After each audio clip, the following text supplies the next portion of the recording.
Hell, hello, everyone, and welcome back to the Beyond the Arc podcast. Dallas is always joined by Levi. Levi, how's it going? I know you said you had something you wanted to say off the bat. Yeah, I just want to talk about Kentucky fans because for some reason they seem to think that they're on our level. Like, did they understand that they went from not caring about beating Tennessee at all to the fact that this is the biggest win of their season so far. I mean, it's all they talk about. They continue. I mean, their best player, the guy that they claim is ahead of Nate Ament for SEC Player of the Year, which he is not. OA is still posting things about staying on, stay on that side, blah, blah, blah. He's being John Morant, and I don't understand if they understand where this is coming from. Like, this is a bad look for them to the point to where I don't know if they're going to return, Dallas. Like, I love it, to be honest, because I'm sitting here scrolling Twitter and every other fan base in the SEC, my iPad's dead, so can't do anything with that today. Uh, is saying, man, what a win by Tennessee. Props to them. Love it. Kentucky fans are upset about the fact that we went and beat a professional player that signed NBA contracts.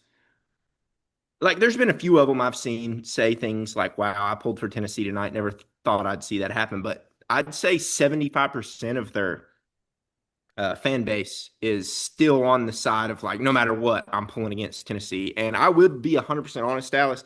I don't know about you. I'll ask you. If Kentucky was playing Alabama the other night, would you have pulled for Alabama? I wouldn't have. I would have pulled for Kentucky. I will be dead in the ground before I root for Kentucky. I probably would just not have watched the game at all. That's fair. I would have watched and I would have hated uh, the entire time because if you're going to pull the stunt that Alabama did against us the other night, which we'll get into, I'm sure, um, it's just funny to me that OA still posting stuff like, are we there? I was told that we do not matter. Dallas, do we matter to them? I think we matter maybe more than even Louisville at some points. I, I'd say we matter more at this point because I've not seen any OA pictures of when they were playing Louisville, which I understand that they got their butts whipped, and we're going to whip their butt in a few weeks here. But it's funny to me, and like I said, I wanted to get into this, and also as you can see, we're on Nate watch. We're not doing seeds because if we're on Nate watch, we're looking at a top four seed because Nate watch is has he arrived. And if Nate Ament has arrived, I ain't got to do no seeds no more. It's a top two seed coming soon, so we'll see. Regardless, I just find it hilarious that I think we're their biggest. That's all they think about now is I mean, us. you're not wrong, and since you got that off your chest, I think I got something I want to do. I've always wanted to do this. I'm going to show my willy on the podcast.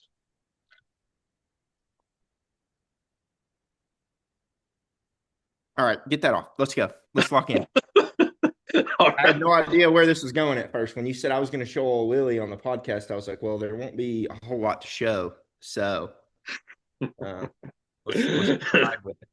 All So right, so let's go ahead and break into the Alabama recap portion. First of all, I gotta say a big congratulations to Nate Ament, SEC Co-Player of the Week, even though he didn't win SEC Freshman of the Week, which makes zero who sense. did But win that? uh, Acuff. Acuff, yeah, Yeah, I'm okay with that. Acuff yeah, Acuff went crazy this week, so I'm good with that. yeah, it's fair. But speaking about Nate Ament, we had Nate Ament went absolutely berserk at Alabama. Was one of the up there with a Dalton Connect level performance. Wasn't the pilot on like Connect went what 17-0 run by itself. It wasn't that, but still a pretty impressive performance. 29 points, 10 of 20 from the field, 2 of 3 from the three. And by the way, in his over his last four, Nate Ament is shooting roughly 39% from three. It's Had to about throw that one in 30. there. Yeah, it's about 38.6. We round up around here. It's 39%. Yeah. And before If we we're rounding up, he's 83% from the free throw line since his 5 for 11 performance against Arkansas, which I mean, everybody was like, Nate Mint, man, what's wrong with this guy? He can't, and he's locked in mentally. I mean, 83%, 33 of 40 since the Arkansas game. Uh, 40 free throws in what, 5 games? Eight a game, shooting 83% if we're rounding up in this household. I like it, Dallas. Like I said, we're on a mint watch. That's where we're at as a fan base at the moment. So I tried this 2 weeks ago. I messed it up. Had to go in and re-add a bunch of audio and video and stuff like that. This time I got it figured out. I'm going to be sharing my screen and also my sound. That way we can There we go. listen to. Um, I believe this is. Let's see who I got here first. Yes, we have Rick Barnes discussing Nate Ament. Expectations are high You for can hear that, players. right? Sometimes people get Sure. disappointed, but we are not one bit disappointed in what he's done for us all year, and he's going to keep getting better. It was just a matter of time to where you felt like he would get the flow, the confidence, vision to see where he and how he needed to attack, and he's done that really. I think, and I really think it started in the Florida game. You know, he's put 4 games back where I think he's really knows where he needs to go to work. Expectations are high for players. Sometimes people get disappointed. All right, so that was Rick Barnes discussing Nate Ament I, Dallas, the video is real choppy, so with a you may choppy. need, if it is choppy, just cut it. But it was super choppy on my end. Now it may be smooth, Did you so get any you go ahead. audio at least? I got full audio, but I didn't want you to like just go with the flow there. So you may want to check that one out seriously because it was like super choppy. All right, if we had audio, I may just leave it. I mean, the audios are really the most You could important just part. you could just cut it right there where you if the video is good, then you could just cut it right there where you said, and that's about Nate Ament, and then we could Yeah. just roll from there. But I waited till you said that's about Nate Ament, and then I was like, all right, I'm gonna cut in real quick. So But yeah, it's Nate Ament. Rick Barnes discussing Nate Ament. He also later on said that, a lot of people were disappointed in Nate early. He mentioned how the coaching staff and him especially were they're not disappointed in anything they've gotten so far from Nate Ament. They think he's been a really good player all year. I mean, the scoring is just now coming along. Do you have anything you want to add on what Rick Barnes just said, Levi? I mean, other than the fact that, like I said, we're on Nate watch. This is like the whole weather winter watch in East Tennessee and all across the Southeast. I'm telling you, if Nate Mint has figured it out, everybody's in trouble because he had some flashes of, and I hate to say it, but he had flashes of Kevin Durant out there the other night where I'm just bigger than you, I'm just better than you. I will pull up over the top of you and I will hit a 14-footer. And I'm telling you, man, like it was special. That was a special performance. And I don't care what anybody says, like like, oh, well, what about the look through his games. He been disappointing at times from the free throw line? Absolutely. Has he turned it over and been a little soft? Absolutely. But when it comes to scoring, Nate Mint is very solid. I mean, in Alabama's not a physical team, so I guess that's where this kind of is like we're on a mint watch.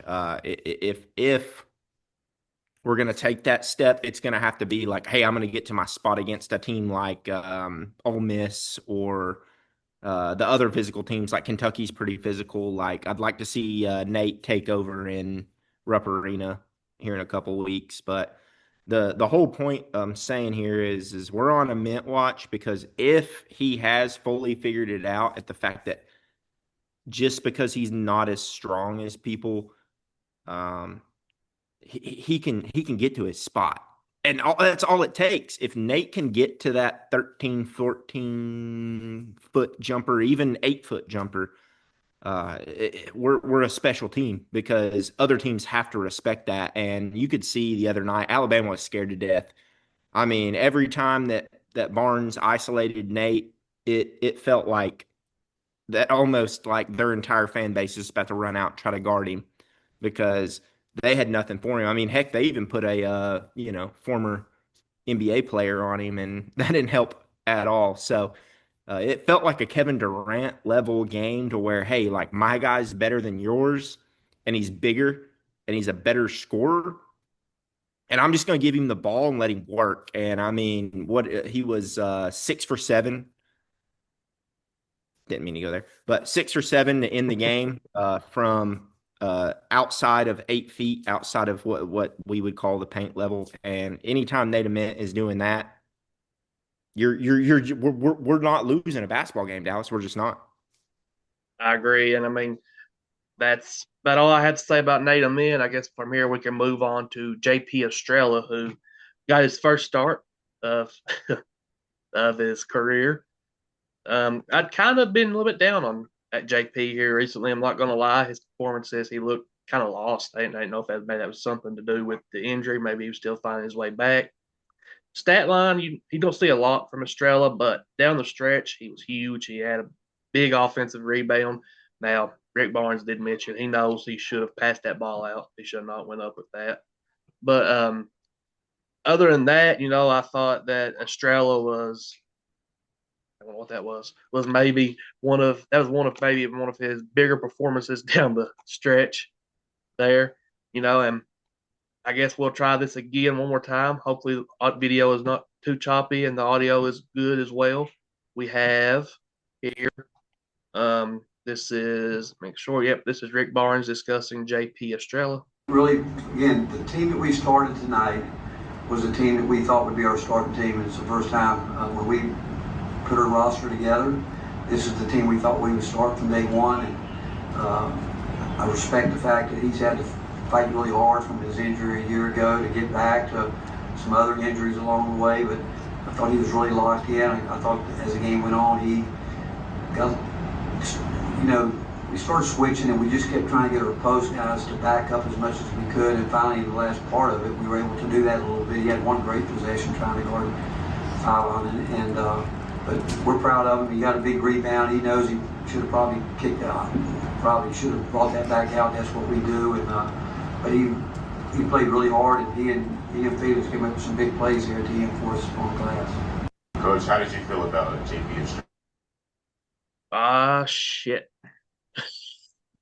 What happened? What happened? I forgot to pause it. Okay. So Nothing anyway. No. Oh, okay. Yeah. Well, all I heard was shit. And I was like, did I hit the never mind. I'm gonna keep that in there. Why not? But yeah, I mean, pretty much everything I said there. Rick Barnes said verbatim. You got anything you want to add there, Levi? No, I mean, you talked about that to me, I guess over the summer, stating that the fact that you thought that we would start JP at the 4 and Felix at the 5. I remember that, and I was like, I'm not a huge fan of that because I was like, I'd rather start Nate at the 4, and you were like, nah, Nate handles the ball better. And also, just to bring that up, Nate won us the game at the end there, just broke the press by himself. So I'll give you props on that one. I'll give you your flowers, I guess, because you like your flowers. So I'll give you props on that one. But when you told me that the OG lineup, as I guess you could say, the plan for the season was JP 4, Felix 5, Nate 3, go really large. I was like, I don't. And also Bishop Boswell as a starter. I was like, I don't see it, man. Like, and I like it. It looked great the other night when those 5 were on the floor together. I think they were +7, which we won by 6. 6, I believe, yeah. So, right there's that's how you win. JP was +10. Nate was +5. You had a couple that started that were negative, but plus minus is nothing unless you combine the entire 5 together, in my opinion. That's how I think you should look at a plus minus. How is either a 4 or 5-man lineup on the floor together, and they were +7 as starters. So you win by 6. I like it. I think we should move forward with that as long as JP continues to do what he does. If JP can give us 6 points, 5 rebounds, and assist and only turn it over one time, which the one turnover wasn't a turnover. But if he can give us that, I don't think that we're doing anything wrong whatsoever. I think that's a 5 that can get you to a Sweet 16, and then from there, like I said, it's you know, put 50 on black and see how it goes. I agree wholeheartedly. And moving on from Australia, we're going to talk about someone who I thought had a huge contribution to the win. Bishop Boswell went on his little own mini 7-point run there, and I didn't make this comparison. I can't take the credit. It was John Reed of Fox Sports Knoxville. He said Bishop Boswell's kind of our Josh Hart. He's gonna get out there. He's gonna do the hustle stuff, and anything offensively you get from Boswell is kind of just icing on the cake. I think he mentioned actually 8 points is about what you would like to see offensively from Boswell. He got it. And Yep. before I ask you your opinion on Bishop Boswell, there I actually have a video that I got from the game that I thought was a pretty cool sight to see. I feel like we need some of this from our guys, and I think we got it, especially from Boswell. Let's see if I Sure. can find, make sure I did over. Okay, here it is.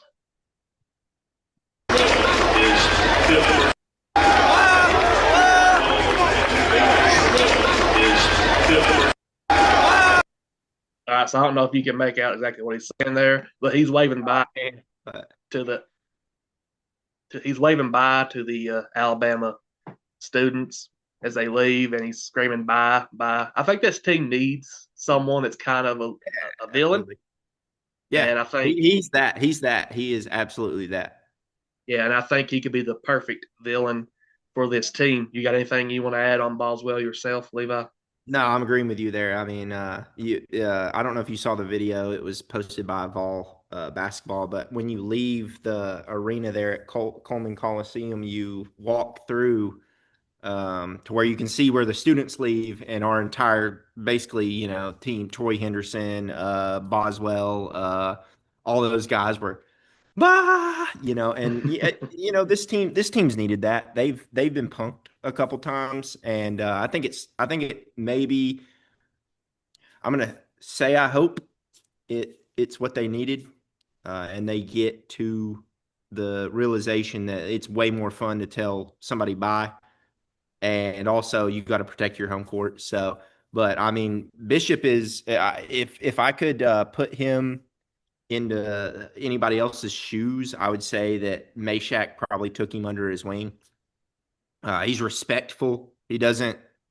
I mean, the other night he gave up an and one to LeBaron Phillips, and he even tried to help him up. So he's a respectful guy, but he's the type of dude he's going to play his butt off. And while he plays his butt off, he's going to talk a little crap, and you're going to have to deal with it. And Dallas, as a player, the guys that were really good, that were respectful and talked crap, those were the worst ones to play against, because you know that even if they miss a shot, you come back down the floor, they're gonna still be in your face talking crap. So it's nice to have a guy like him, and we're gonna continue to recruit guys like him. We have plenty coming in. So I I agree agree with with your entire statement. agree wholeheartedly. And this is the Tennessee's fifth straight win against Alabama, and it's also the fifth straight time that Tennessee has held Nate Oats and their offense under 80 points. They have yet to score 80 points against Tennessee. I think that's just a testament to the coaching, the game plan, and the execution from the team defensively. There is one more video from that game that I want to show here. I believe you probably know what the play I'm talking about. It's a base, I think it's a sideline out of bounds, if I'm not mistaken. Could be baseline out of bounds. But No, it's a anyway, blob. It's a blob. is it baseline? It should be a blob. Let's find it here real quick. Let's get out of here. Where is it? It's down here. Yep, you are right. It's a slop. My fault. Not a not a BL. Slop. Nope. Yeah, that back screen from Gillespie, that develops that whole play. He doesn't get enough credit for that. I mean, you have the other screens you had. Look, let me just play it one more time here. The triple screen, to be 100% Yeah, honest, Alex. Like yeah, there's three screens going on here, and it's beautiful. It's right there. active fam. See, yeah, As coach as Coach Barnes would say, that's a rob Peter to pay Paul. absolutely.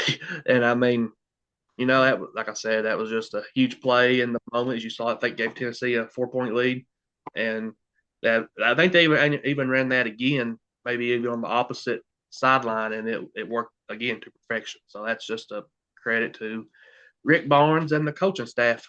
All right, so now Levi, Does let's that move feel on. like a play that some vampire old man that's only been around ball for 400 years, that's just he probably helped develop and chisel the first peach basket, maybe drew up a little bit? I'm not having McLean come to my door accusing me of calling him a vampire. So I'm I'll let telling you, hey, we run some stuff. There's a play against Texas that we ran that was from a 79 set that Indiana, the undefeated team, ran. And I'm telling you, there's nobody else on staff that knows that play. Maybe Barnes, but I don't even I think Barnes would have forgot that. So McLean's just over here. I feel like he's given us some stuff that is just absolutely it's stuff that you're gonna need. And when March rolls around, you're gonna see some stuff that other teams are gonna be like, why are they running stuff from 1944? It's like, I hey mean, man, it's like he chiseled the first peach basket. That's just what it is. absolutely. And now we're moving on to Tennessee's opponents this coming week. First of all, we have Georgia, which has been pushed back to Wednesday. The one word I have wrote down here on my notes for this game is play. It's pace of play. Georgia is they're absolutely lightning fast. They're not going to go into half court if they can keep from it. They lead the country actually in pace per play, at least the last time I checked. This may be a spot. We had Jalen Carey go down against Alabama. He seems to be all right. Just hyperextended knee, maybe even just a twist. He could be able to come play, but this is a game I would set Carey, get him some rest because I'm not sure how effective he'd be in this pace of play. I think Tennessee's main goal here would be to slow things down, make Georgia play in the half court, especially late. And I bring that up because I had a video I was going to show, but I'll keep that one. It's Mike White discussing how they've changed their philosophy in late game situations. And normally it was we're going to slow things down, get the set from the coach, and now he says that they have just kind of let their guys play. They're not really calling sets late in games, and if you can make them play a half court game, I think you could really, really hinder what they've had success with so far. I'm going to give Tennessee the win here. Metrics, I believe, gives them a 1 point advantage. I'm thinking we carry over some of that momentum from the Alabama game and pick up a big win on the road. Levi, do you have any thoughts on the Georgia game? I No, I've been a Tennessee fan too long to even think that they're second in pace at the moment Second. in the country. Yeah, according to Ken Palm. You know how pace metrics are. Pace metrics are all over the place with how people equate pace. But yeah, I'm never picking Tennessee to win in that place, man. I've watched incredible Tennessee teams go down there and lose by 40. So I will not pick Tennessee to win this game this week. If we do win, would I be surprised? Absolutely not. Because Rick, I mean, we just, Rick knows, and we talked to RH3, and he said he's a pro guy. He will find the one thing that you need to do, and we talked about it, Dallas, the Alabama game. We run them off their spots. They just don't hit threes against us. It's weird. And, it may be a Rick thing. Maybe he knows if you step 2 feet to the right as you're closing out, that their guys just, they shoot funky there. So would I be surprised if we went down there and our guys just knew some random statistic of, hey, like they like to get out and run to the right, so we're going to force them left? I wouldn't be surprised if that affects them. And a lot of people don't look at ball that way, but RH3, talked about that when we had him on last week, and yeah, now I'm starting to dive a little bit more deep into that. I got this fancy little tool that hopefully I'll be able to use on the podcast before too long. I'm still working on it. Um, but I will say that I think Georgia likes to get the ball out and go fast pace to the right. If Tennessee can make them go out and get the ball out to the left, I think that could be something. I'm not Rick Barnes, but I'm not going to pick us to win the game. No, I'll take Georgia in a close one, unless Nate Ament, which we're on Nate watch. So pay attention. If Nate Ament's getting to where he wants in the 14, 15 footer, yeah, I'll take the Vols. But overall, I'll take Georgia in that one. I was sitting there smiling because I was trying to find something out. You mentioned your tool. Do you have the Mickey Mouse Clubhouse mouse tool? Maybe. I don't know why that popped in my head when you said you had a tool. I was like, Oh, Miss. Toolie. I don't know why. I guess I'm It's a child it's it's still it's at a heart. fancy little thing. I'm paying for it monthly. It's a little advanced. It's pretty easy to run on the Mac. Not so easy on my computer. But I'm trying to get it set up to where I can show some stuff possibly in the future. I think maybe we could do like a little bit of a setup.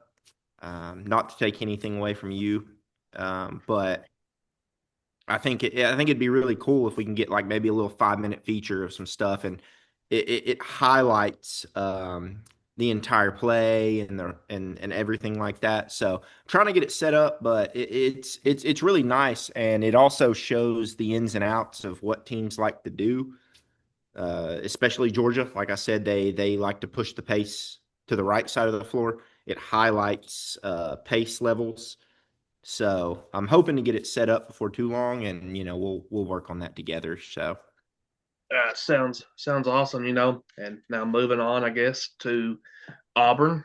This game is scheduled for Saturday. Todd Pettiford, Keyshawn Hall, those are the guys that kind of lead Auburn. I hate to say it because we kind of made fun of Auburn. Whenever we thought that Bruce Pearl had kind of hung them with Stephen Pearl, we thought, this is going to be a tough season, a tough project for Auburn. But Stephen Pearl's been solid, man. They just came off a huge win at Florida. I listened to an interview with him earlier today, with Stephen, and I think it was 1997, 96, the last time they had won at Florida. They also, they played Houston close. They beat St. John's, and it was just Stephen did say he said it was the best win in Auburn program history. I'm not sure about that, but that's like kind of right. Florida, they will try to make you beat them with jump shots. I don't think they're going to let Tennessee get the ball down low and try to bully them. I think it's going to be they're going to be going under on these dribble handoffs and screens. They're going to be going under and all of that stuff. So this is a game where you're going to have Jacoby Gillespie hitting from three. You're going to have Nate Ament hitting some open shots. And, maybe even on these dribble handoffs, you could get some two-man action with Nate and Jacoby. Hopefully, maybe create some mismatches and separation there, where Nate can get to his spot and just pull up over a guy that has no business guarding him. Uh, you know, this is a game that would be very brutal to lose at home to Auburn.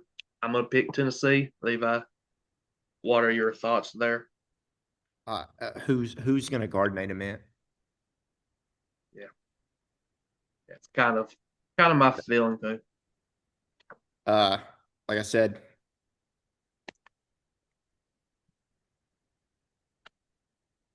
that's where we're at Nate right now, Watcher. Dallas. I mean, we're on Nate watch, and like I said, it's like the winter storm. Who's going to guard Nate Ament? They don't start anybody that. I mean, it seems like it will be the exact same thing as maybe Texas A&M.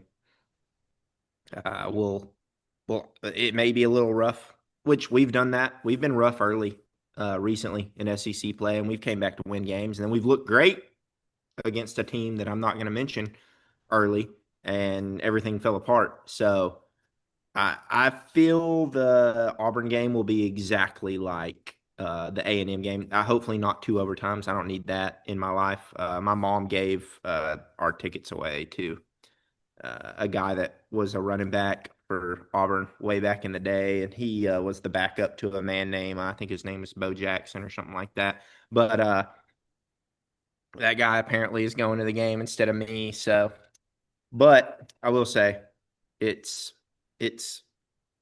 It's Nate Watch. It's I really mean, all it I comes did down this to. for a reason, Dallas. I did this for a reason, brother.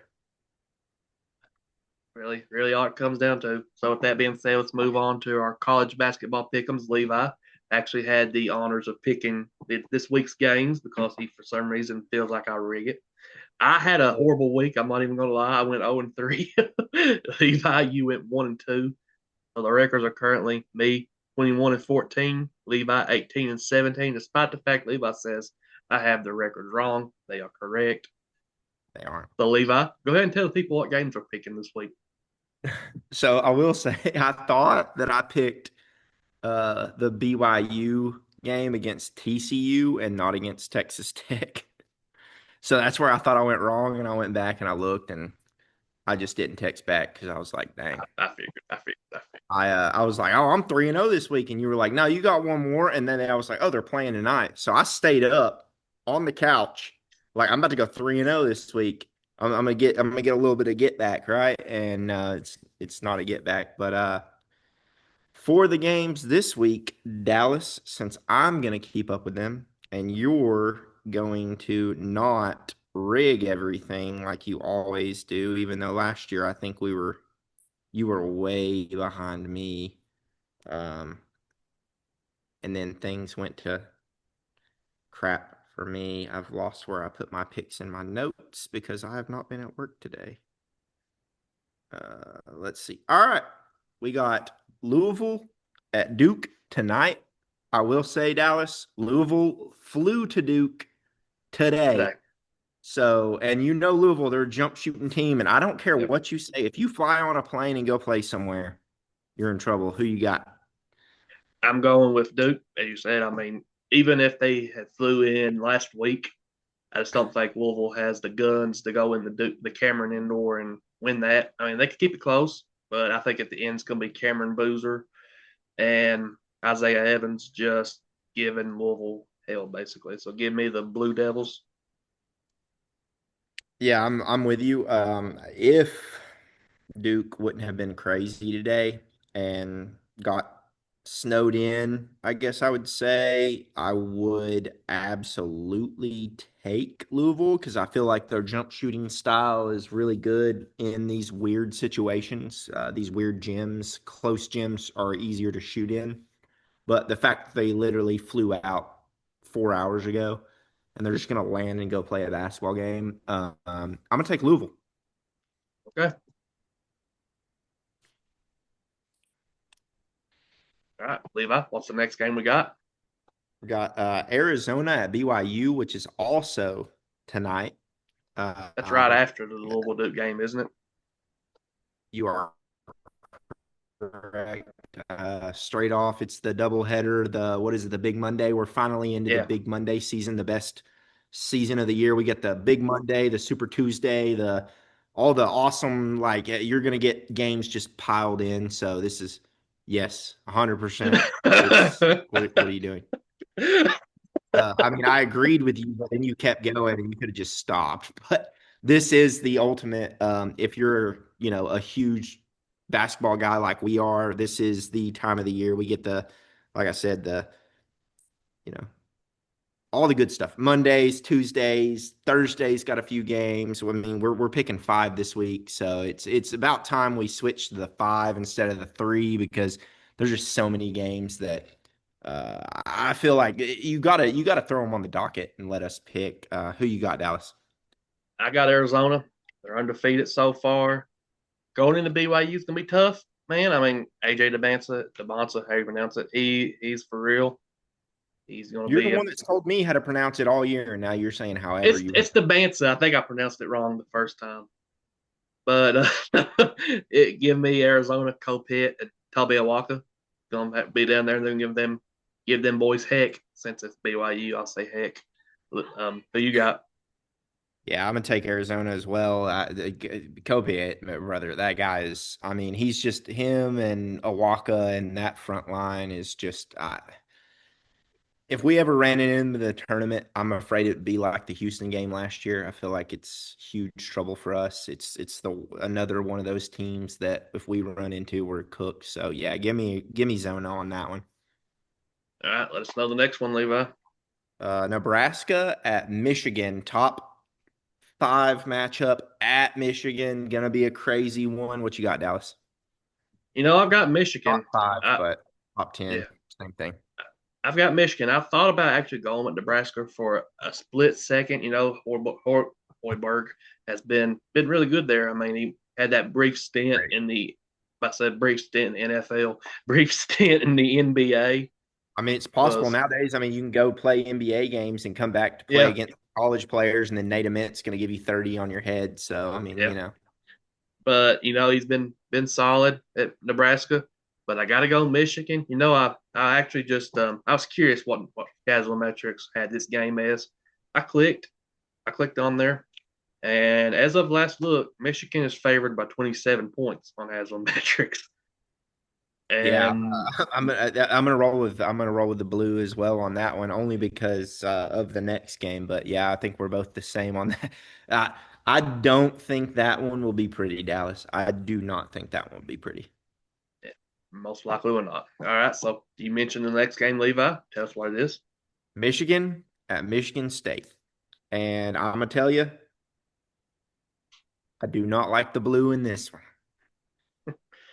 I have Michigan State as well. This is a big Tom Izzo game. This is the game he Yeah, wins. this is the ultimate, as you said. This is the ultimate Izzo game. This just feels perfect for a really nice Izzo masterclass, I guess you could say. He's gonna get the just the scouting report ready, and dude, that place is almost like playing at Florida. They stick their students right there on the court, and they all yell and go crazy the entire game. Michigan does the same thing. That's why I like Michigan against Nebraska, and I like Michigan State against Michigan as well.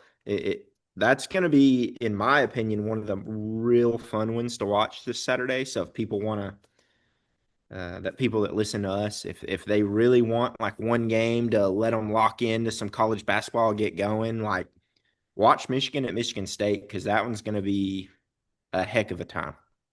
I agree 100%. All right, Levi, move on to the last game.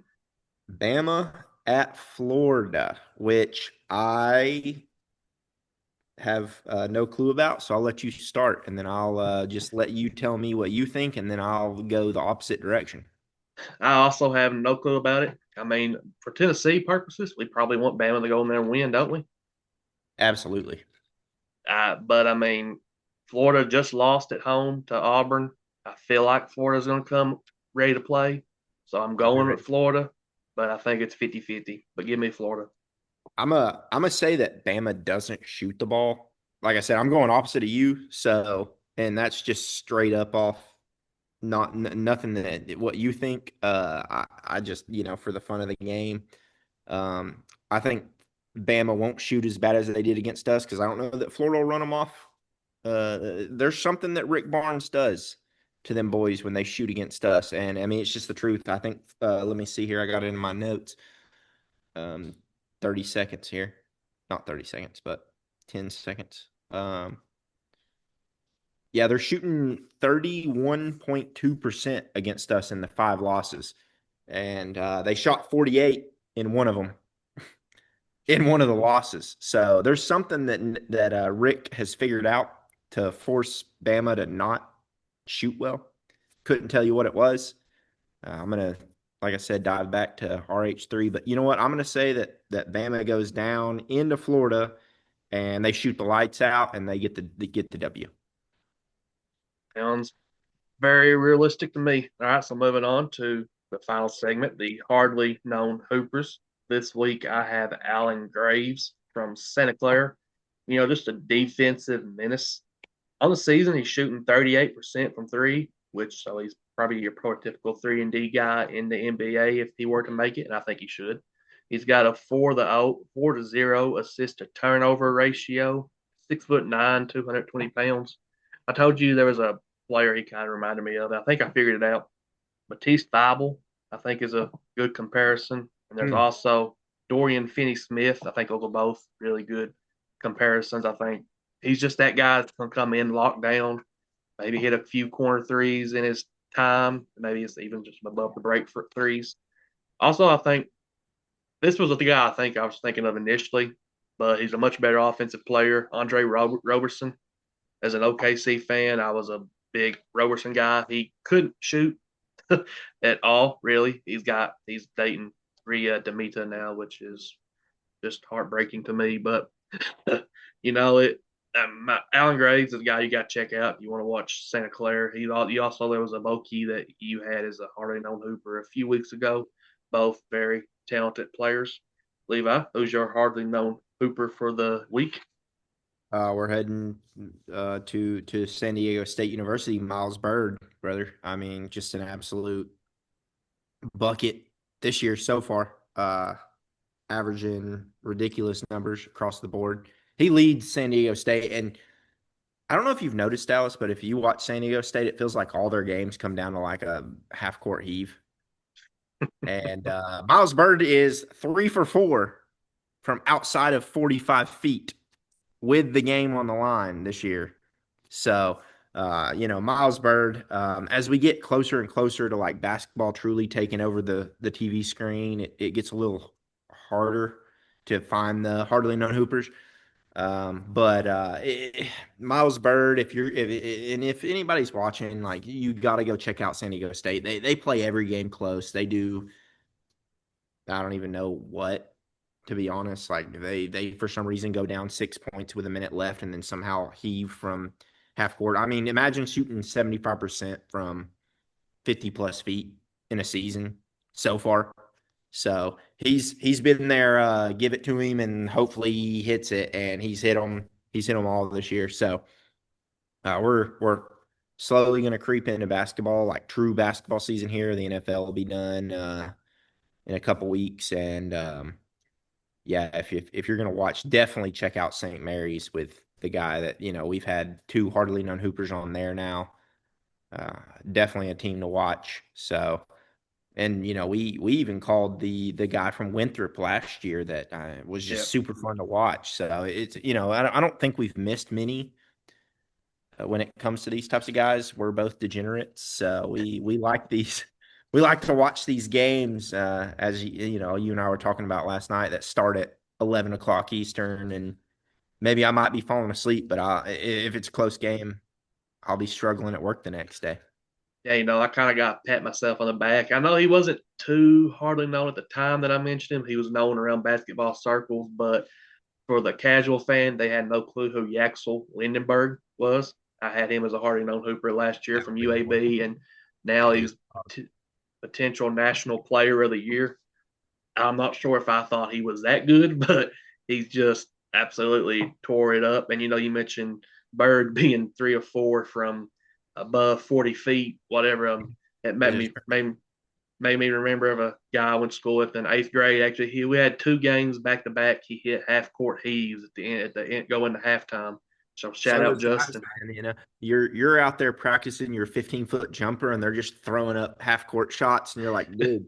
And the coach will come out and be like, "Hey, you don't ever shoot that in the game." And then 5 years later, that's all they actually shoot. So it's fun stuff, man. It's Absolutely, always fun. Basketball, in my opinion, is just it's the greatest sport on earth, and I just love everything about it. So. I agree. So, Levi, you got anything else you want to touch on here before we get off this week's episode?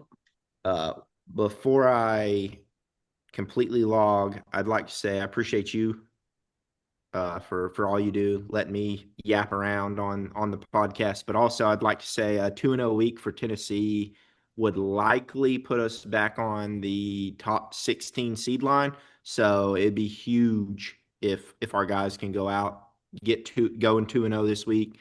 I think it's imperative with what is coming. Like I said, we have the worst schedule in all of the SEC. So we are reaping the benefits of the fact that we've been so good for so long that the SEC is just like, oh, they'll be good again next year. So we'll put them in the 8:30 slot. We got 8:30 Saturday and then 8:30 the next Saturday. So our guys will be all over the place, but just to shorten it up, appreciate you for allowing me to yap. And 2-0 this week, Dallas. And we're looking at a very new podcast next Monday. I mean, 2-0 this week. And it's no longer Nate Watch, it's 3 seed. So we'll see where we go. Oh yeah, I mean, but man, I appreciate having you on here as well because I mean, if you didn't show up, I would be sitting here talking to myself, and I don't think it would be fairly as entertaining as it would be with just the way we With got it me now. yapping, And with the yeah, East Tennessean, the Knoxville guy yapping, huh? That guy that goes and just yaps all the time. okay, so let me figure this out here. We go 2-0 this week. Next week, I'm gonna be excited. We go 2-0 the next week, I'm gonna be very excited. If we go undefeated the rest of the way, I will do the first podcast butt naked. I'll do it with you. Well, I won't wear a single thing, brother. If we go 6-0 in the next six, we'll both we'll strip down. I mean, we can wear pants, right? But Yeah, we can go titties out. I don't care. yeah, but yeah, Well, we can't. Next podcast we have people on, so we can't just go yeah, titties out. yeah. It's good you mentioned that. We will have Ryan Sylvia on next week, probably to discuss both Lady Vols and the men's team. And Levi, you mentioned the winter storm. I'm very excited to get off of this podcast because let me tell you, this room I'm in is freezing. My nipples could cut glass at this moment. This Let's is go Bo. ahead. He's named after the Big Orange. So What's up, bro? he's a pretty cat. He's a piece of crap. That's what he Oh, is. I would put our cat on here, but I would come away with no hands. Can't hold her. She is a spawn of Satan, I do believe. But anyway, thanks to everyone for tuning in this week, and we'll see you next week with Ryan Sylvia of, I'm not going to lie, I forgot what publication Ryan works for. Let me, Shout out Brazil. absolutely. Oh, by the way, I guess, well, no, we'll have the Super Bowls not next weekend, so we can do that next weekend. Yeah, But, next. Not like I care, but yeah. Okay, Ryan Sylvia for Rocky Top Insider. There we go. I forgot. I completely had a brain fart, but we'll see y'all next week and go Vols. Vols, brother.